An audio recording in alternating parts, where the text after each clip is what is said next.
ನಾಲ್ಕನೇ ವಾರಕ್ಕೆ ಮಧ್ಯಪ್ರಾಚ್ಯದ ಯುದ್ಧ ಕಾಲಿಡ್ತಾ ಇದೆ.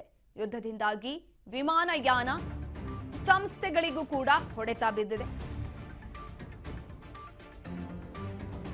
ವಿಮಾನಯಾನ ಸಂಸ್ಥೆಗೆ $53 ಬಿಲಿಯನ್ ನಷ್ಟ ಆಗಿರುವಂತದ್ದು. ವಿಶ್ವದ 20 ಅತಿದೊಡ್ಡ ಸಂಸ್ಥೆಗಳಿಗೆ $53 ನಷ್ಟು ನಷ್ಟ ಆಗಿದೆ. ಗಲ್ಫ್ ಕೇಂದ್ರ ವಿಮಾನ ನಿಲ್ದಾಣಗಳನ್ನೇ ಬಂದ್ ಮಾಡಲಾಗಿತ್ತು.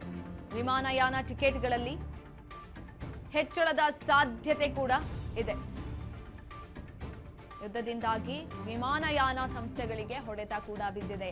ಇಷ್ಟು ದಿನ ನಾವು ಅನ್ಕೊಳ್ತಾ ಇದ್ವಿ ಕೇವಲ ಗ್ಯಾಸ್ ಸಿಲಿಂಡರ್ಗಳು ಸಿಗ್ತಾ ಇಲ್ಲ, ರಾಜ್ಯಕ್ಕೆ ದೇಶಕ್ಕೆ ಎಲ್ಲೋ ಒಂದ್ ಕಡೆ ಎಫೆಕ್ಟ್ ಆಗ್ತಾ ಇದೆ, ಇಲ್ಲಿರುವ ಜನಸಾಮಾನ್ಯರಿಗೆ ಎಫೆಕ್ಟ್ ಆಗ್ತಾ ಇದೆ ಅಂತ. ಆದ್ರೆ ಅದನ್ನ ಹೊರತುಪಡಿಸಿ ವಿಮಾನಯಾನ ಸಂಸ್ಥೆಗಳಿಗೂ ಕೂಡ ಈ ಒಂದು ಹೊಡೆತ ಅನ್ನೋದು ತಗ್ಲಿರುವಂತದ್ದು. ಗಲ್ಫ್ ಕೇಂದ್ರಗಳಲ್ಲಿ ಅದರಲ್ಲೂ ಕೂಡ ವಿಮಾನಯಾನ ಕೇಂದ್ರಗಳನ್ನ ಸಂಪೂರ್ಣವಾಗಿ ಸ್ಥಗಿತ ಮಾಡಲಾಗಿತ್ತು.